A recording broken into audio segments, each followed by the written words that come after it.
Hey everybody, welcome to another episode of On the Paint Table. This is my weekly show about what I got done, what I'm working on, and what is coming up. So this week, I painted some Night Vault slash Warhammer Age of Sigmar Sylvaneth. I also painted up the new Trader Command for Warhammer Quest Blackstone Fortress, and I got a lot of assembly and stuff done for other games. There's a lot of stuff showing up this week, and next week, and the week after. It's going to be a busy summer. It's already busy summer. It's going to be really busy summer. A lot of stuff going on. So some new stuff to work on for Monster Apocalypse. I got some of the great new plastic kits from North Star for Frostgrave that I'm excited about. Some new stuff for my Pano for Infinity the Game. And finally, I've got some new stuff from Harry Potter, the miniature game from Night Models, the new 2nd edition starter set. So let's take a look at what got done and what is coming up. So first things first, here is the Trader Command. We've got the Chaos Ogryn, usable in 40k as an elite choice. He's basically in 40k an Ogryn bodyguard. And then in Warhammer Quest Blackstone Fortress, he's one of the big bads. He's a big bad in a new quest line called Trader Command, and you get to go destroy like a evil warp portal. I really like the Chaos Star. He's just got like embedded in his body. He like is like a walking shrine that can like power him up and also give him like a healing factor and stuff too. His claw's pretty cool. Like I like these just mutated, and I'm pretty sure those tusks are actually just growing out of his face. His Killamajig's pretty sweet too. It's like a piece of rebar with spikes welded to it, and so kind of like a generator on it. And all said, he's pretty awesome. And then finally, we've got the Trader Commissar, who is an HQ choice in 40k, which means that the Servants of the Abyss can actually finally feel like a battalion. If you took these guys into the Trader Guardsmen, you could actually do like a little heretic Imperial Guard army using the stuff from Blackstone Fortress, which could be a precursor of things to come. Who knows? They've just done the dark side of the Astartes, of course, the Heretic Astartes book, the new Chaos Codex and Vigilus and stuff, and then, of course, now the Renegade Knights. So I would bet dollars to donuts that Guard is next with all this stuff that they could pull from, designs being done and whatnot. And it's pretty sweet. So there is the Dark Mirror of the Imperium. We've got some new bad guys for Warhammer Quest. Of course, if you haven't watched it on Wednesday, we ran through the mission from Trader Command. It's pretty sweet. And what I'm hoping is we see a web supplement, maybe even today when you're watching this on Warhammer Community, for using them in Kill Team. Because it'd be cool to use the Ogryn as a Kill Team Elites guy, and it would get me to unpack my Servants of the Abyss for Kill Team finally, which would be awesome. Because obviously the Commissar could be a commander, and then the big guy could be an elite. Where that would give some much needed punch. So you just have Bolter Marines and Lasgun plebs. You'd have an actual Ogryn to go in and ruckus some dudes. And then I painted up Ilthari's Guardians, which are the new, well, not so new anymore, but one of the newer Night Vault teams for Shadespire. And are, of course, also in the new Sylvaneth book that you can check me out reviewing today with Owen for Game with the Cooler. I'm probably not going to use them as the Guardians in AOS.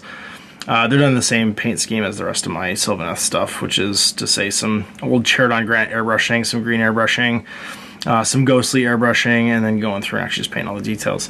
I'll probably use these guys as, Lord Revenants, or the big Revenant guy. Because they've got wingy bugs to fly with, and they just look like cool characters. Like this is almost like a pack of cool characters. So I just use her as like maybe a Branch Wraith. So you have like a caster, because you can use them as a unit, but they're a 180 point unit for a caster and 3 dudes that are just going to probably get killed pretty fast. Whereas if I use these 2 as the Lord characters, they're both impressive enough, and I don't think anyone's going to make that mistake. And then probably not use her as anything because she doesn't really have a good analog.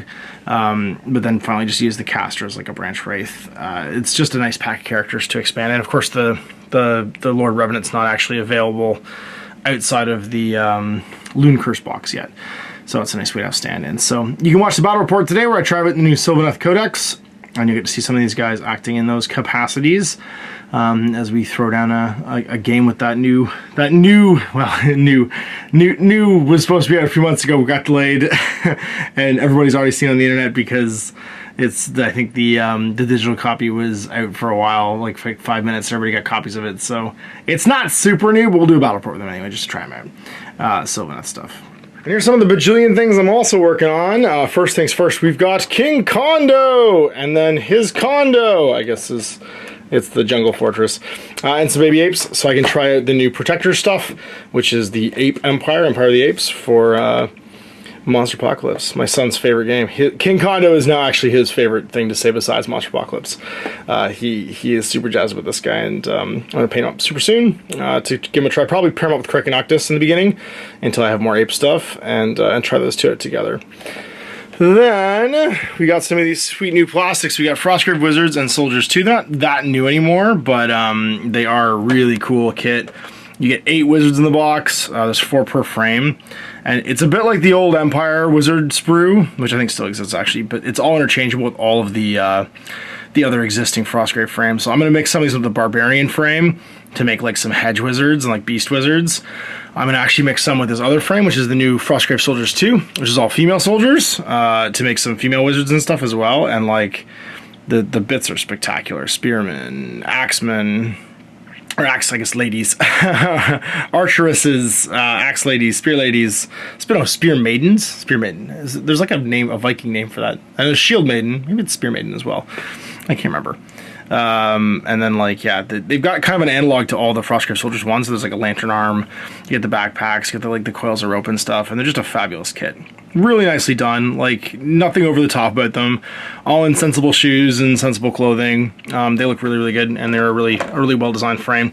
And what's nice is, of course, because it's Frostgrave, it's all interchangeable, so I can use these just as easily, the heads from these or the bodies from these, with the new wizard kits to do some super sweet wizards. And there's all the different sort of schools in here. You get like the necromancer heads, beast heads. Like I actually really like these bearded heads up here. So I am jazzed to build these guys out and make some new stuff. So I think what I'm gonna do is, of course, Frostgrave 2 has been announced. This is gonna be a 2nd edition. I'm gonna base my new warband entirely on these new frames and try out some kit bashing and converting. It's gonna be pretty exciting. Then we've got some orc troops, the new orc box. I already have 5 painted orcs, but the new orcs are so nice. And I don't have a hacker actually, so I'm gonna start with the hacker and probably the tin bot, and then work my way through the rest of these orcs for my Veruna/Pano collection. They're all painted up in Veruna colors, actually, I'm pretty sure. Because Veruna, of course, is the core Orc Link team, and they are super nicely sculpted. And then finally, Harry Potter Adventure Miniature Game. I went through and built everything.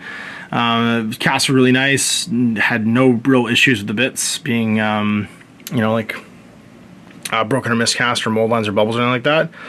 So there's Harry. You can see he's ready to rock and roll and Expelliarmus somebody. We got Ron. He's the only one who I'm a bit concerned about his wand because it's pretty thin, but it seems more bendy than breakable. Like the resin's not like brittle. It's just kind of got some flex back there once it's done. And Hermione right there, ready to teach the boys how to actually do magic because they're terrible at it compared to her. And then we got 4 Death Eaters. So it's about 25, I don't know if it's crowns, galleons, I think it is, 24 galleons per side in the box set. You get 4 6-galleon Death Eaters, and then between the 3 of them, Ron, I think is 7, Harry's 9, Hermione's 8 galleons. You've got the 24 total. I think that's right. 17 and 7, yes, 24. Then you get some sort of NPCs. You get a Acromantula, and there are tokens for them in the box as well, which are these nice models for them. And then these are actually hard plastic. They cast the Acromantula swarms in hard plastic as opposed to being in resin, which is nice. The detail's really crisp, and they require almost no cleaning. These are all on the new style Knight bases too, which is the cobblestones, which are being used for both the Batman stuff and the Harry Potter stuff. So it's not a lot of models, so I'm jazzed to get these painted. I'll probably get them painted over the weekend, and we'll be giving this a try next week. So they're going on the paint table, done, and on the books. Man, so much stuff to do. It's endless things to do. And it's summer, and the weather's nice, and my kids are all in camp, and or day camp, so we're like picking them up at noon and stuff. So things are super busy, but you know, life is good when things are busy. So I hope you guys enjoyed that. We'll see you next week for On the Paint Table, see what I got done, and until then, I'm Ash. Happy working.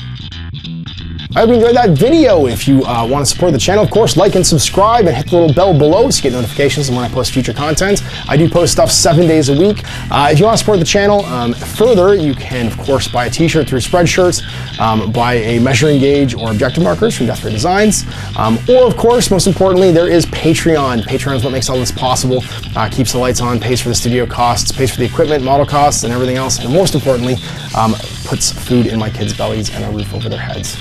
Big thanks to everyone, past, future, who supported me. I do this stuff because of you guys, and of course, I will continue doing it as long as I can.